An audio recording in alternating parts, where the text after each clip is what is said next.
Fear spreads faster than fire. It creeps into hearts, twists minds, and blinds entire communities until reason itself becomes a casualty.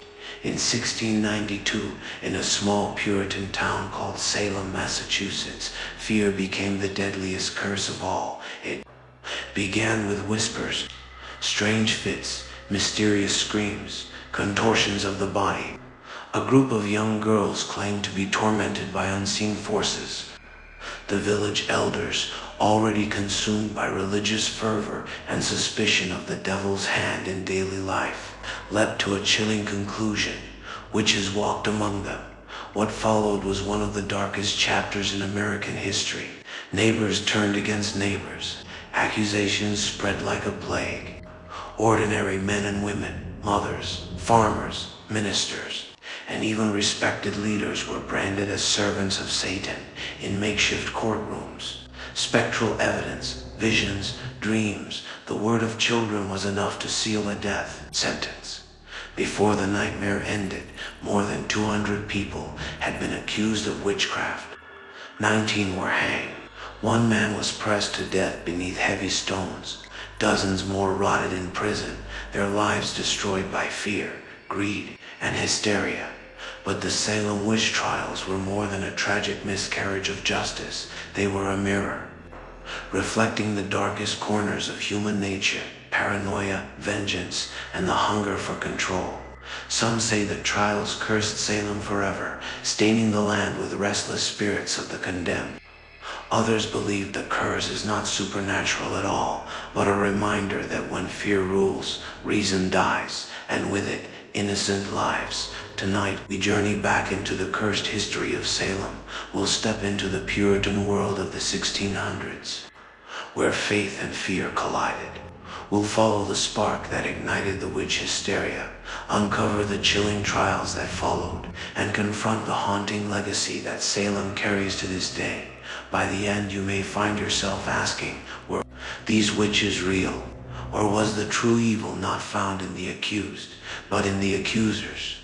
Welcome to the cursed history of Salem, America's deadliest witch hunt. Long before the hysteria began, Salem was a town defined by two things: strict religion and constant fear. In the late 1600s, the Puritans lived under a rigid code. Life was hard, harsh, and unforgiving. Every action was measured against the Bible. Sin lurked in every corner. And the devil was not just a metaphor. He was believed to be stalking their very streets. The people of Salem were isolated, living on the edge of wilderness they considered filled with dangers both physical and spiritual. Native American raids haunted their memories. Disease often swept through villages. Crop failures and harsh winters made survival uncertain. When things went wrong, it was easy to believe dark forces were at work. In such an environment, suspicion thrived. The Puritans believed they were God's chosen, but they also believed they were surrounded by Satan's agents, witches people. Mostly women who had allegedly made pacts with the devil were thought to walk among them, capable of cursing livestock, ruining crops, or bringing death to neighbors. Fear was a part of daily life. And in Salem, fear was about to ignite into hysteria. It began in the winter of 1692, in the household of Reverend Samuel Parris. His daughter Betty, only 9 years old, and his niece Abigail Williams, just 11, began to suffer strange fits.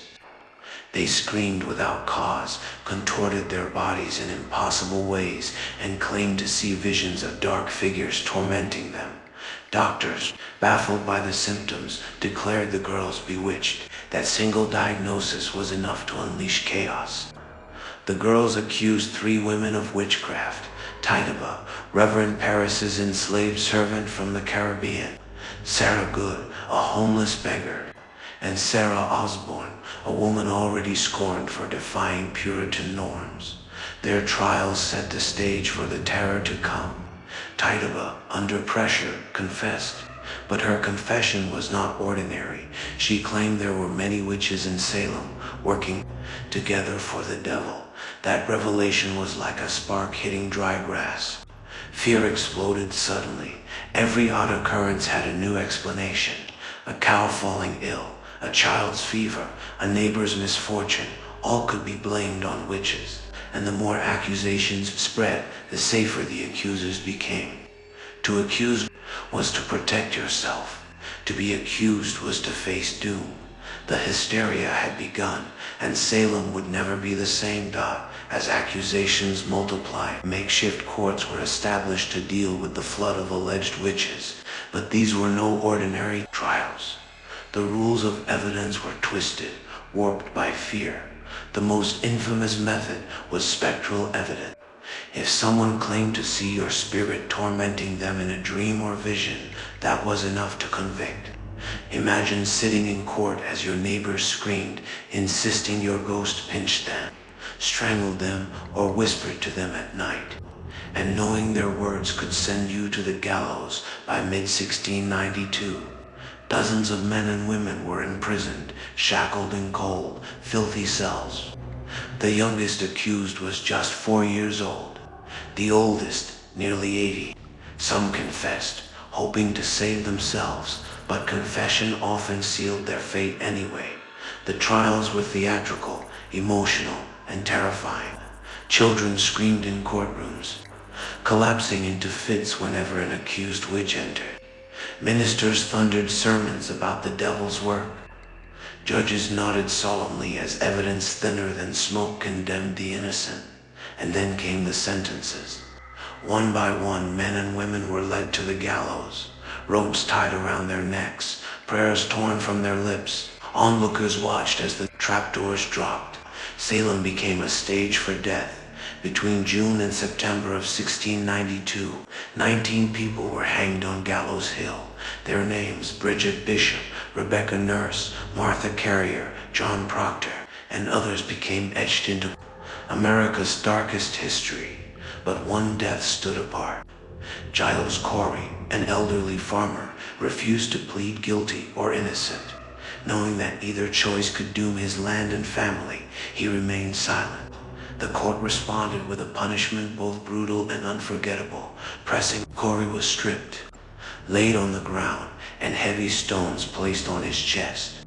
For days, the weight increased. His only recorded words as he died were, "More weight." His defiance made him a legend, but his agony revealed the cruelty of Salem's madness. The hangings and the pressing were not just executions, they were public spectacles meant to feed the hysteria, to prove that witches were real, and to terrify others into obedience. But instead, they revealed the horrifying extent of human paranoia. By the fall of 1692, doubt began to creep into Salem. The accusations had spread too far. Wealthy landowners, respected ministers, even the governor's wife found themselves named as witches. Suddenly, the hysteria was not just consuming the poor or the outcasts, it was threatening the very pillars of Puritan society.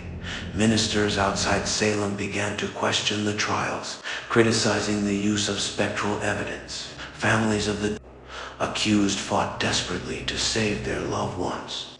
The more people realized how flimsy the accusations were, the more they began to wonder, had innocent people been murdered? Governor William Phipps finally stepped in, halting the executions and dissolving the special court. But the damage was already done. 19 hanged, 1 pressed to death, dozens more dead in prison, hundreds scarred for life. The trials ended, not with justice, but with silence, a silence that would haunt Salem forever. The Salem witch trials did not disappear with the last execution.